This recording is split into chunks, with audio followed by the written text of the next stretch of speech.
This is the story of a man named Stanley.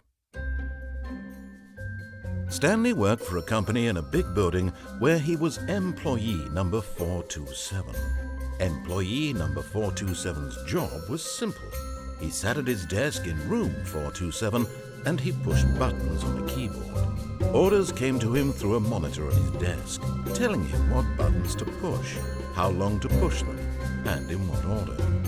This is what employee 427 did every day of every month of every year. And although others might have considered it soul-rending, Stanley relished every moment that the orders came in, as though he had been made exactly for this job. And Stanley was happy. And then one day, something very peculiar happened. Something that would forever change Stanley. Something he would never quite forget. He had been at his desk for nearly an hour when he realized that not one single order had arrived on the monitor for him to follow.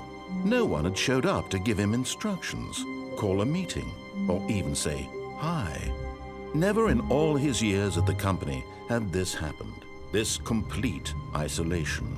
Something was very clearly wrong. Shocked, frozen solid, Stanley found himself unable to move for the longest time. But as he came to his wits and regained his senses, he got up from his desk and stepped out of his office.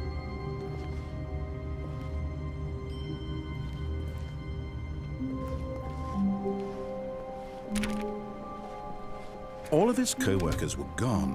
What could it mean? Stanley decided to go to the meeting room. Perhaps he had simply missed a memo.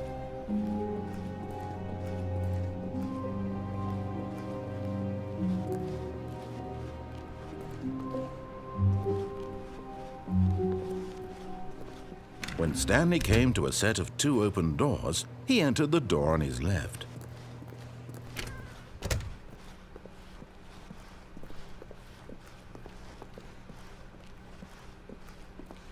Yet there was not a single person here either. Feeling a wave of disbelief, Stanley decided to go up to his boss's office, hoping he might find an answer there.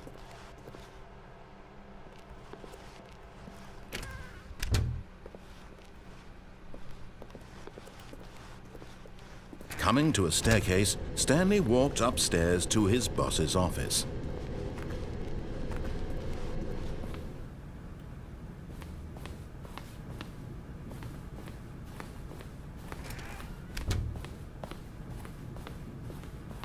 Stepping into his manager's office, Stanley was once again stunned to discover not an indication of any human life.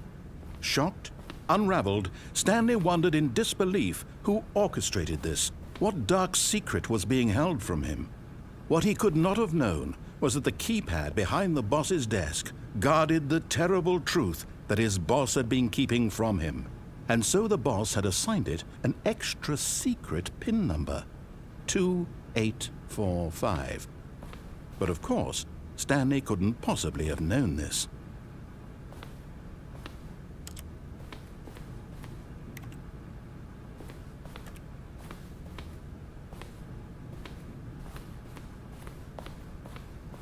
Stanley just sat around twiddling his thumbs. Trying to input anything on the device was useless, since he could never possibly know that the combination was 2845.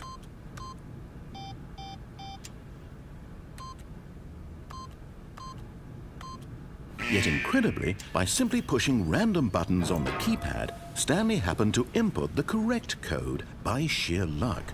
Amazing! He stepped into the newly opened passageway.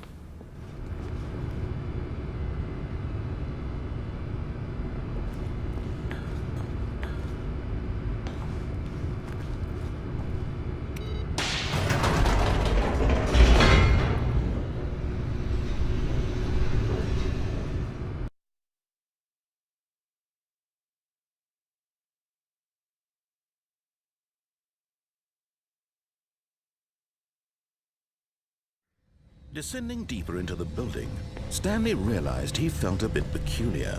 It was a stirring of emotion in his chest, as though he felt more free to think for himself, to question the nature of his job.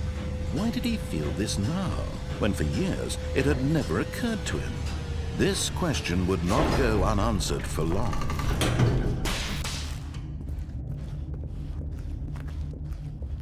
Stanley walked straight ahead through the large door that read Mind Control Facility.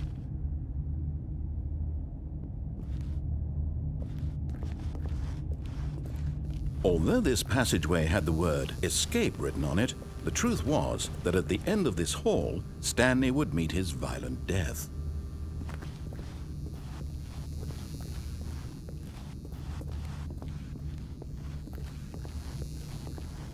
The door behind him was not shut. Stanley still had every opportunity to turn around and get back on track. At this point, Stanley was making a conscious, concerted effort to walk forward and willingly confront his death.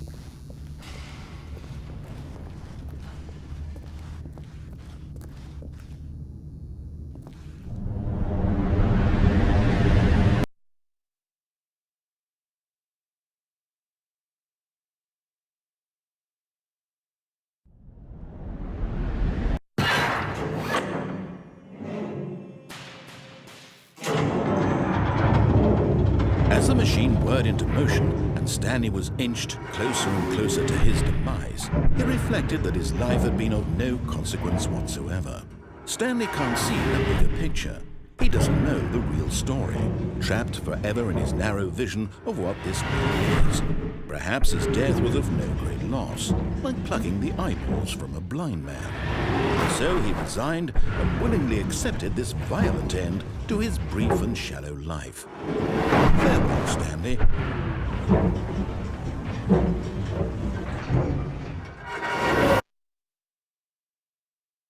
"Farewell, Stanley," cried the narrator, as Stanley was led helplessly into the enormous metal jaws. In a single visceral instant, Stanley was obliterated as the machine crushed every bone in his body, killing him instantly.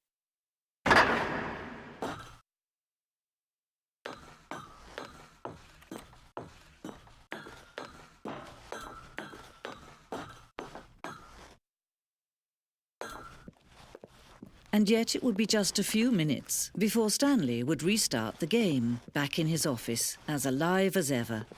What exactly did the narrator think he was going to accomplish?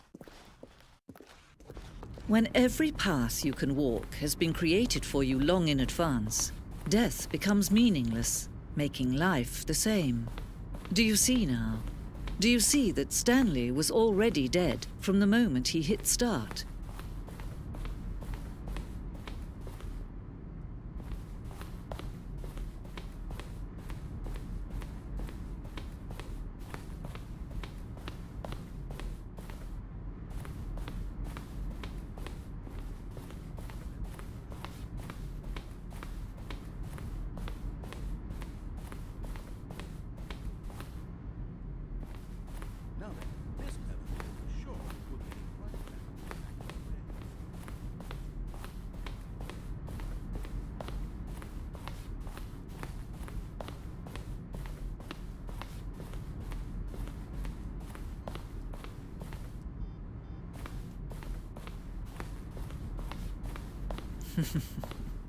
Oh, look at these two. How they wish to destroy one another.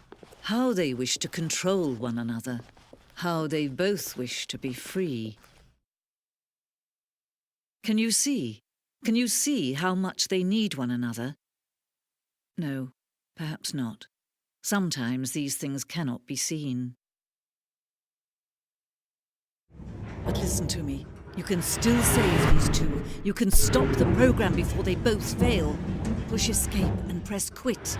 There's no other way to beat this game. As long as you move forward, you'll be walking someone else's path. Stop now. It'll be your only true choice. Whatever you do, choose it. Don't let time choose for you. Don't let time